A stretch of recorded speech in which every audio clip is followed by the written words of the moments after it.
Go. I'm going to talk tonight about the inner critic and the voice in our heads. I've got a few resources that I'm going to share with you, and I'm going to start with showing you, anybody out there, I'm going to start with showing you the book, which is Complex PTSD from Surviving to Thriving by Pete Walker.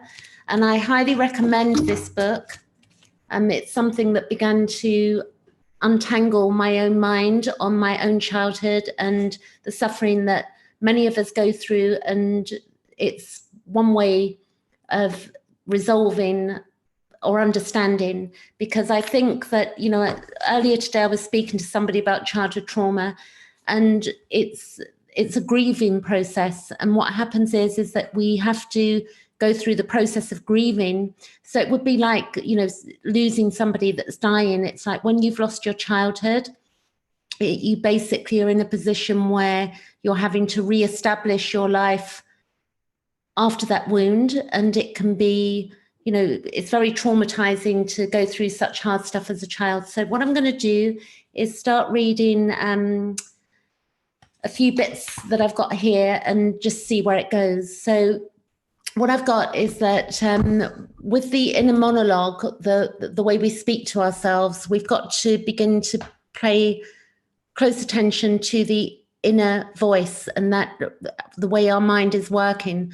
Until we deal with our inner critic, we're really in a situation that we're not going to start moving on, because the voice in our head will keep us stuck in the place that, you know, we came from, and also the words that we heard as a child. So we can have this voice playing that isn't ours, and we need to think about the role this voice plays in our lives. And, you know, it's going to be different for all of us, but there can be a lot of disassociation that goes on, and we can be down in the dumps often and not realize that at some point we have to start looking at our own voice and what that's doing, because there does come a point when these things, although we go into fight, flight, freeze, fawn responses with people, the ultimate inner voice is our own inner voice. And when we're not being abused anymore, we're going to have to transcend it somehow.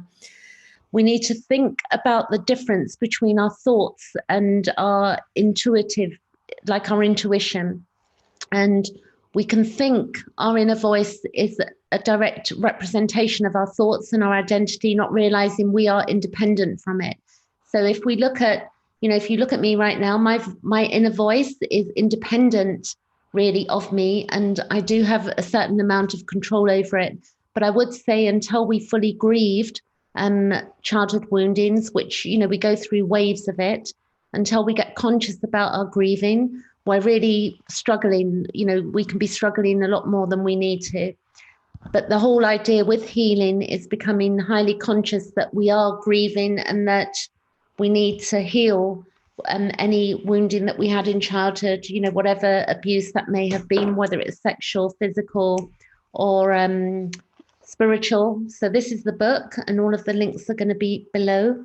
And I'm not reading from this book today, but we'll be reading partly the list from the book, which is 14 common inner critic attacks, which is going to help you maybe decide what you do in your own head and how we figure that out for ourselves. So then we have, this is from another resource that I was making some notes a few days ago. We can decide which thoughts to embrace and which to ignore, and those decisions deeply affect our reality. So what we can start doing is, you know, it's not so much meditation, but it's objectifying. It's maybe we can sit and listen to our inner voice and look at what it's saying to us to begin to dissect it. You know, there are many words that we'll be repeating to ourselves that aren't ours, that came from childhood, and they're just like a tape recorder. They keep replaying the same thing. So one for me was, what's wrong with you, child? That's one I can pick up on right now, that I played that one for years, and that leads to a lot of shame. So if you're asking yourself what's wrong with you, and that voice in your head that isn't yours, it can lead to a lot of shame. We can decide, we can separate ourselves from our thoughts that are not constructive. And we have to, you know, again, it's like making a list maybe of all of the words that we were told in childhood that didn't come from us. A major shift can occur when we realize that we have full power over our inner voice, as well as all of its moments of silence and activity. So again, it's, zooming on in and looking at what we're doing. And I think if we can write down with a notepad, the things that were said to us, it's going to be really useful, because we'll realize that we're using the words that were given to us in childhood. And when we get to controlling that inner voice, there's nothing that we cannot do. So it's worth knowing that. I'm going to read now from the 14 list of inner critic attacks by Pete Walker. And do get the book. For anybody watching out there, the links are going to be below. So what we've got is, we can start with perfectionism attacks. So if we are attacking ourselves thinking that we need to be perfect, we're really going to suffer. So I'm going to read through what he says. He says, perfectionism. My perfectionism arose as an attempt to gain safety and support in my dangerous family. Perfectionism is a self-persecurity myth. I do not have to be perfect to be safe or loved in the present. So we do have to know that we do not need to be perfect in order to be safe or loved. People will love us anyway. And he goes on to say, I am letting go of relationships that require perfection. I have a right to make mistakes, and mistakes do not make me a mistake. Every mistake or mishap is an opportunity to practice loving myself in all the places I have never been loved. So this is about self-acceptance of that we are not perfect. In the grand scheme of things, when we think we're on planet Earth flying through space at 67,000 miles an hour and moving with all of these other planets, and we're on this Earth, floating through space, we can see the absolute perfection in that all of these planets line up beautifully, and that, the fact that we're even here. But there's perfection within the imperfection of us all, and we do not need to be a perfect human being. Like for me, getting on here tonight, I could want to be perfect, look perfect, be perfect, not make any mistakes. Perfection is, it's an illusionary. It's an idea that we make up in our heads. When you look at the leaves falling off of the trees and stuff like that, everything is perfect. There's a season for everything. We have bad hair days. We have, we make boobs, not boobs, but we can say things that are not correct. We might forget somebody's name. We might, be late for work, or whatever we do. We're doing perfectly fine. And particularly if we've been through trauma, we really need to get more gentle with ourselves and be stricter on getting rid of the inner critic. So reading on, he says, number 2 of the perfectionism, the inner critic attacks, 14 inner critic attacks that we do. He says, the all or none black and white thinking. I reject extreme or overgeneralized descriptions, judgments, or criticisms. One negative happenstance does not mean I am stuck in a never-ending pattern of defeat. Statements that describe me as always or never, this or that, are typically grossly inaccurate. So we have to watch ourselves in relationship to others and to ourselves. When people say things like, you always do that, that's very condescending. And also when we do it to ourselves, like I always make a mess of things, or I always forget people's names, or I always get it wrong, or there's something wrong with me. That voice is our voice, and we have to deal with it. Nobody can help us with that. Generally the knowledge out there, people are going to help us. The books we read are going to help us, but ultimately we're going to have to take responsibility for our own inner voice. And that's great when we know that, because when we have the bad days of our inner voice hammering us, we can say, oh, I'm having a bad day and I'm doing this. And that empowers us, because when we know that we are doing it, we then get the ability to, shove that inner critic out the way and say, hey, however I look, however I feel, I'm a beautiful, unique human being, and I have a purpose in this world. We can begin to change our words. And I know this is not easy when we're in the depths of healing, flashbacks and nightmares and all of the other things, but we have to start somewhere, and the inner critic has to be number 1. Number 3 of the 14 common inner critic attacks, number 3 is self-hate, self-disgust, and toxic shame. And he says, I commit myself, I am on my side, I am a good enough person, and I refuse to trash myself. I turn shame back into blame and disgust and externalize it onto anyone who shames my normal feelings and foibles. As long as I am not hurting anyone, as long as I'm not hurting anyone, I refuse to be shamed for normal emotional responses like anger, sadness, fear, and depression. And I especially refuse to attack myself for how hard it is to completely eliminate the self-hate habit. So we have to be gentle with ourselves and really look and be conscious that we are healing trauma, if we are. So for some people, this is just going to be an inner critic. People who've not had trauma, childhood trauma, have an inner critic as well. And we see it play out all over the world in all sorts of people. And we just, we have to begin to look at what we're doing to ourselves to heal. Number 4, he says, micromanagement, worrying, obsessing, and looping, and over futurizing. I will not repetitively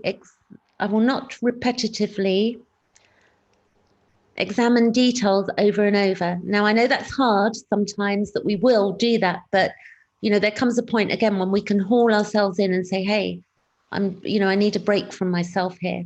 And there are things that we can go and do to give ourselves a break. We can go for a walk, we can speak to a friend, we can do all sorts of things to stop that looping and obsessing. And if we have real problems that need to be dealt with, we can speak to somebody and begin to untangle that and see, well, how do I resolve this problem in my life?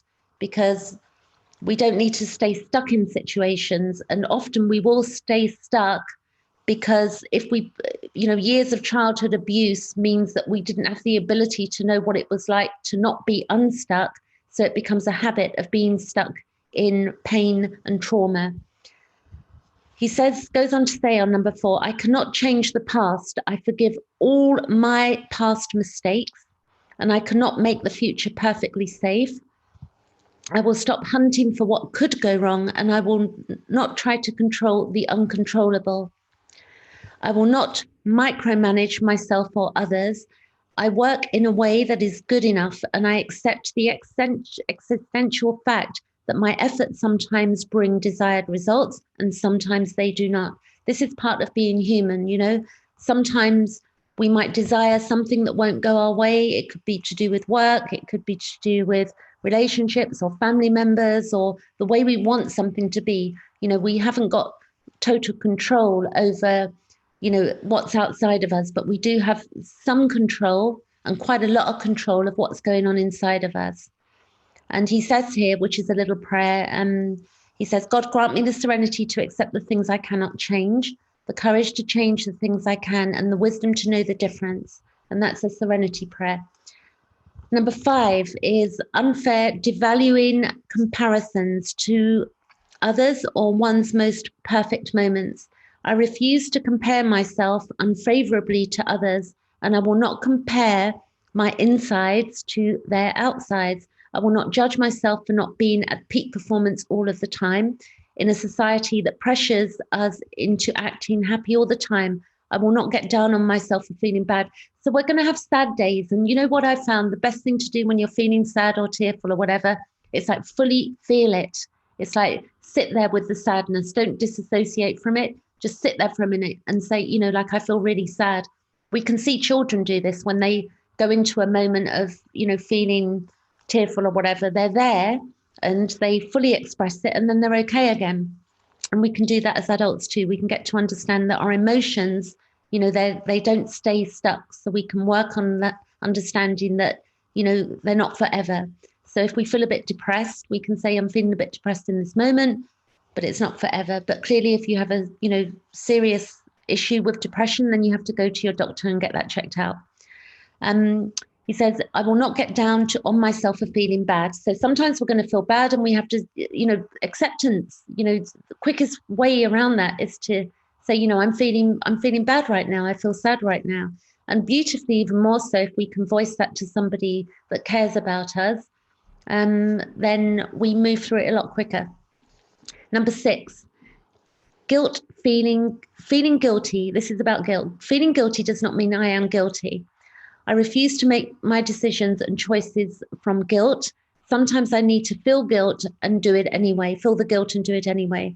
In the inevitable instance when I inadvertently hurt someone, I will apologize and make amends and let go of my guilt. This is human, hey, because sometimes we might upset somebody else. He says, I will not apologize over and over. I am no longer a victim, and I will not accept unfair blame. Guilt is sometimes camouflaged as fear. I am afraid, but I am not guilty or in danger.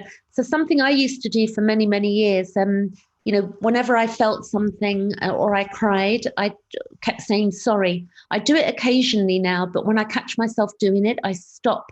We don't need to apologize for our tears, and we don't need to apologize for feeling sad.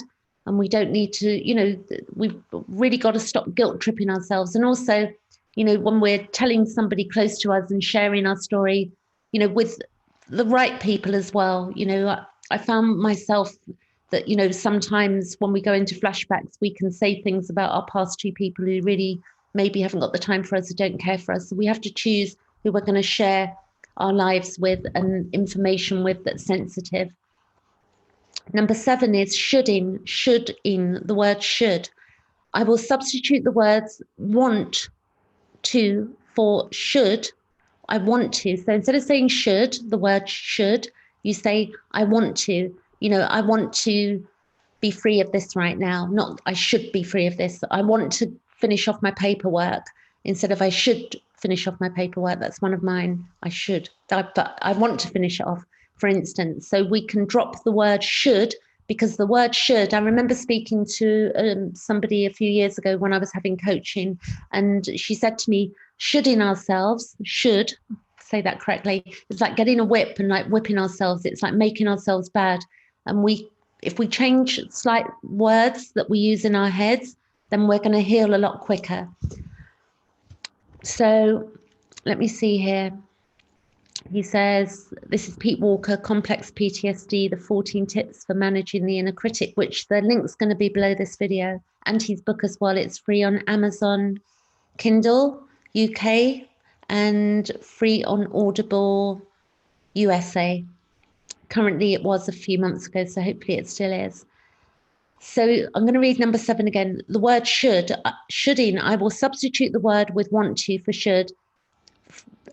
So you're basically changing the word should to want to, and only follow this imperative if it feels like I want to, unless I am under legal, ethical, or moral obligation. Like, for instance, if you're at the traffic lights and they turn red, you stop. Not like I should stop, you're definitely going to stop. Number 8 is overproductivity, workaholism, and busyholism. That he says here, I am a human being, not a human doing. I will not choose to be perpetually productive. I am more productive in the long run when I balance work with play and relaxation, and I will not try to perform at 100% all of the time. We need to be able to rest, and that idea of perfection and perfectionism is a nightmare for so many people, and people who've not been through abuse do this to themselves. We need to balance ourselves. We're here for a certain amount of time on this planet, and we've got to play as well. It can't all be, this achieving, the things that and there's so many things that we think we need that we don't need as well. I've got stories behind that, but I would say, he says here, I subscribe to the normalcy of facilitating along a continuum of efficiency. So if we can be efficient, get things done that we need to get done in our lives, like make sure our lives are tidy in the respect that if we've had childhood trauma, then our lives might be a bit of a mess. Like, you might not have dealt with things. You may need to sort out certain things in your life, and it's going to be a process to, healing, like, getting the right amount of sleep that suits you when, and sleeping when it suits us as well, not being like, consensus reality, doing things that humanity says, like, I've got to be in bed by 11 o'clock at night and up at 7, and I've got to do a particular job and earn a particular amount of money in order to be perfect. It's like, we're all different. So we have to look at our lives and see what works for us and stop trying to match, consensus reality and be like everybody else. and, you know, find work that we love as well. And, you know, if we're in jobs we hate, you know, we're just never going to be happy. So this is really important that at some point we look at, you know, our work, the foods we eat, the people we hang out with, the relationships we're in. If we're with family members, you know, that's very destructive and causing us flashbacks, we have to stop hanging out with them. You know, we need to stop thinking that we have to follow a particular guidelines of society. Right, number 9 on this list of the 14 inner critic attacks. Number 9 is harsh judgments of self and others, name calling. I will not let bullies and critics of my early life win by joining and agreeing with them. I refuse to attack myself or abuse others, and I will not displace the criticism and blame that rightfully belongs to them onto myself or to current people in my life. I care for myself. The more solitary, the more friendliness, the more unsustained I am, the more I will respect myself more.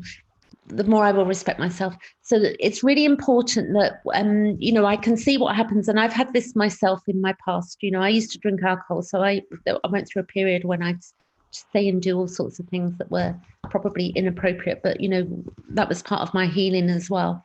And I haven't had any alcohol since July 2012. So, you know, and I've got rid of sugar 3 months ago as well. So the cleaner our diet gets and the more we're looking after ourselves, the more, you know, we're going to hit reality and really understand what our emotions are doing and feeling. But again, it's a process. It's not about being perfect. Bit by bit, we change and we develop and we evolve from where we came from. And I think that very important, something I've learned, if you're in relationships and, you know, name calling has to be, you know, one of the worst things we can do to another human being. And it's also the worst thing that we do to ourselves. So if you find yourself doing that, you need to haul yourself in and see that name calling has to be completely zero in relationship, because it hurts ourselves and it hurts other people. And when we do it to ourselves, if we look in the mirror and say, you know, I'm ugly or I'm this or I'm that, we're just hammering ourselves. So we've got to stop that. And again, bit by bit, it's noticing it, because when we begin to notice, we do it, and then we begin to evolve it. So the first thing is objectifying. The first thing is noticing what we do. And we're not going to change it overnight, because if we've had years and years of abusing ourselves, or we saw our parents, you know, fighting and calling each other names and being nasty to each other, you know, we can have that going on in our own lives. So again, bit by bit. So then the next part of this 14, I've got 4 more to read. It's called endangerment attacks. And the list again is below. He says number 10 is drasticizing, catastrophizing, and hypochondricizing. So it says, I feel afraid, but I am not in danger.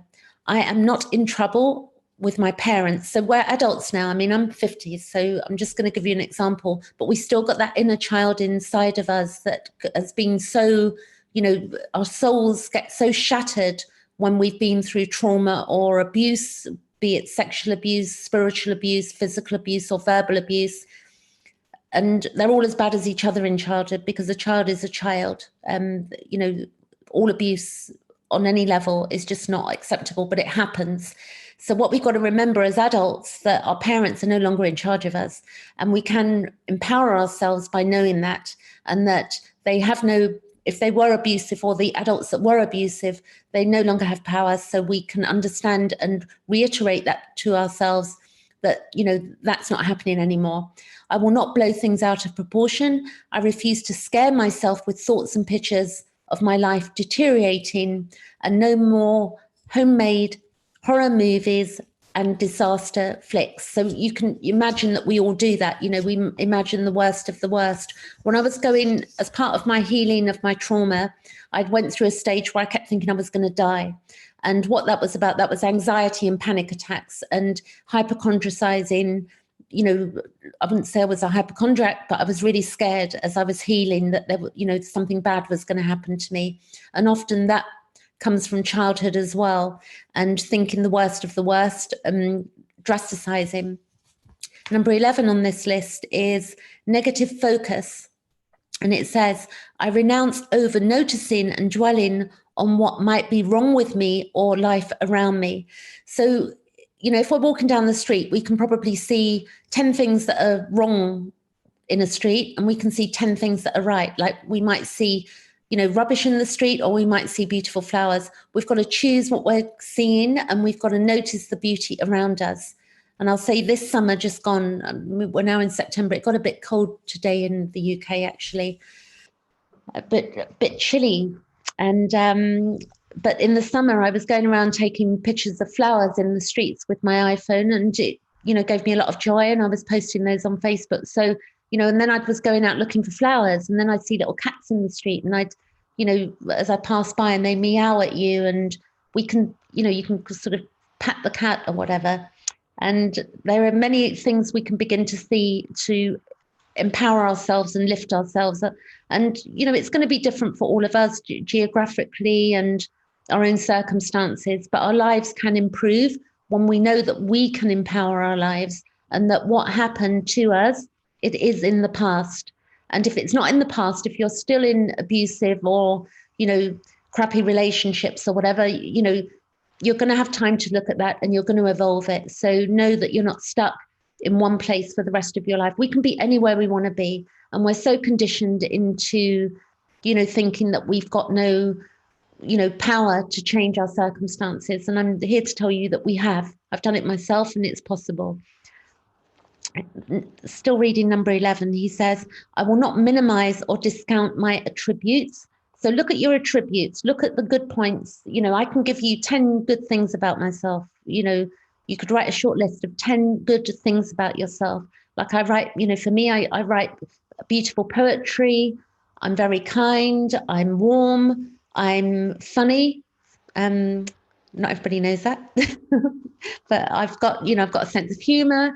So we can write 10 good things down about ourselves, and the best part of our physical being as well. However we look, we can, and who are the people that love us as well. We can write a list of people that love us in our lives, even if we don't feel loved. There are people that do love us. Who's that? I'm just seeing who's left a message here. Ron Fan says, even if one's 50, the parents are still the primary characters in the individual's life. Every man and woman you meet are reacted to based on how you react to your mother and father. Yes, but we do evolve that, Ramfana. We don't have to stay stuck. I get what you're saying, but we do begin to evolve. And with Carl Gustav Jung, with his work, becoming whole that's a whole nother thing. But we really do have a lot of power, in ourselves. Yes, we've all had parents, but that doesn't mean we're like them. We're separate to them. And we, whoever looked after us, we don't have to stay stuck in believing that we're just going to be the same way forever. Like I can be confident and I can look people in the eye. I couldn't do that as a child. So, there's many things that I've evolved as I've become an adult, grown up. It took a long time. He says here, right now, I notice and visualize and enumerate, I think, my accomplishments, talents and qualities, as well as the many gifts life offers me: friends, nature, music, film, food, beauty, color, and pets. And if you just take those, which is interesting, if you think friends, nature, music, film, food, beauty, color, pets, and even just saying those words, like we can think of, that was all positive for me when I thought of that, and my mind jumped to visual images, as our mind does, when we think of, if we think of a friend that we love, and then we think of nature, and then we think of a film that we loved, one came to mind, and then we think of food that we loved, and the beauty and the color that we love, and then pets that we love, even if they've passed on or they're friends that were from the past. The mind is an amazing thing when we start using it to our advantage. Number 12 is time urgency. We have to realize that we're not in danger anymore, and we don't have to, bypass our own healing. So we can have good days and bad days, but overall we have to start really being beautiful with that voice to ourselves and saying it's, so if you're feeling really bad and you're feeling really sorry for yourself, You can speak to you call it your inner child, whatever. You just say, it's okay. I'm feeling sad. It's okay. I still love you. I love myself. You know, we can work around this. And we don't need to rush, and we don't need to hurry unless it's a true emergency. So we don't need to rush around in fight, flight, freeze, fawn, or the fight, flight, you know, thinking we have to get everything done. But clearly, when we go into flashbacks, we might feel a bit out of control when that happens. But the more we understand it and the more knowledge we've got, the less we're going to do that. The gap closes. So I'm learning to enjoy doing my daily activities at a relaxed pace. Number 13 is disabling performance anxiety. So he says, I reduce procrastination by reminding myself that I will not accept unfair criticism or perfectionist expectations from anyone. Even when afraid, I will defend myself from unfair criticism, and I won't let fear make my decisions for me. So again, this is about knowledge, and it's about learning, and it's about empowering ourselves, knowing at this point in our lives that the voice in our heads, we have some control over it. So we can turn down that voice that hammers us, and we can turn up the voice of love that's in us. Number 14, he says, perseverating about being attacked. Unless there are clear signs of danger, I will thought stop my projection of past bully critics onto others. The vast majority of my fellow human beings, and how true is this? We have to really think about this. Despite what we see on the news and in the world, most people are really quite beautiful and kind and helpful, which is interesting, hey? So what have we got? I've got here.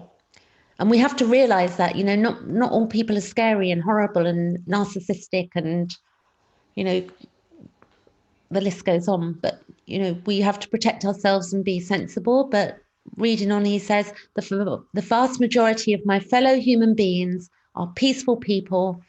I have the legal authorities to aid me in my protection if threatened by the few who are not. I invoke thoughts and images of my friends, love and support. Now, I will say here that depending where people are watching from, it's going to be geographical as well. You know, there's going to be people that might watch this video that are in really bad marriages or relationships where there's abuse going on. You might still be with a family member who abused you as a child and you're continuing that process. So again, we have to really begin to objectify, but we might need to speak to somebody. You know, I help people on the Ptsd, and I do astrology chart reading as well to help people understand, you know, their wound and their trauma. I do something called evolutionary astrology and look at the symbolism based on time and date of birth. But there are ways to heal. There are many ways. And also, you know, what's happened with me of late, I'm coming to accept the fact that I went through all of this abuse. And, you know, that abuse that happened is always going to be with me. And I'm beginning to see it in a different way. That doesn't mean that I'm accepting what happened in the respect that I'm accepting of the people or, you know, stuff like that. It just means that I realize what I need to do for myself to empower myself. What I'm going to do now is just read some nice words. And it's from a book that generally holds up my computer. It's called Power versus Force by Dr. David Hawkins. You may never have heard of him, but I'm just going to read a little list here of words. So he does have the opposite to these words, but I'm just going to read, if you can see here, there's a list of words. What I'm going to do is just read the positive ones to finish off this video to give you an idea of words that you can start thinking about. So we have abundant, we have accepting, admitting, aesthetic, agreeable, allowing, appreciative, approving, attractive, authoritative, aware, balanced, beautiful, being, believing. So you can believe in yourself, believing in myself, believing, you know, that we have a great future, brilliant, that you are brilliant, you know, regardless of how you feel. And then candid, carefree, charitable, cheerful. I'm very moody. I'm a Gemini, so I bounce around. Like I've got a Gemini sun, Gemini moon, so I bounce around in between, but I change very quickly, which is good. Cheerful, cherishing, choosing to, being civil, concerned, confident, confronting. So confronting is a positive one as well, because, you know, sometimes we have to confront a situation. It might be really difficult. We might have to, you know, stand up for ourselves. So conscious, considerate, constructive, contending, courageous, defending. What else do we have? Detached. That's a good one, but not too detached, depending on what we're doing. Determined, devoted, diplomatic, doing, educating, empathetic, encouraging, energetic. So I could read the whole list here. I don't think I'm allowed to put this on my page, but the book, if you want to get it, that's quite a good book to read as well. I'll read a few more. Inviting, involved, joyful, kind, nurturing, observant, optimistic, requesting, respectful, responsible, selective, serene, significant, sober, spontaneous, thoughtful, timeless, tolerant, trusting, truthful, unifying, and valuing, and virtuous and warm. There you go. So that's it for today, I think. I'm going to go over, I'm going to record a astrology video now on Venus in Sagittarius. That's what I'm up to. And I'll be posting that later.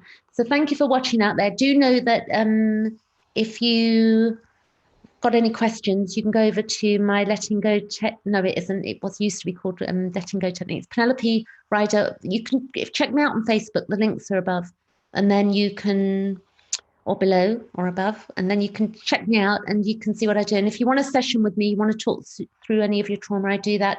But I look at astrology as well. In fact, another brilliant book I'm reading before I go, which is on regression, sort of this life, past life. It's called Understanding Karmic Complexes, Evolutionary Astrology and Regression Therapy. So I'm reading this on the archetypes at the moment. It's a brilliant book. I've just started it. And it talks about all of the signs and what it means. So I'm, anyway, sharing information with you, and I hope it's helpful. So I've got 3 viewers. Thank you for watching, and I'll be back tomorrow or the day after. Catch you later. Have a lovely rest of the day. Thank you.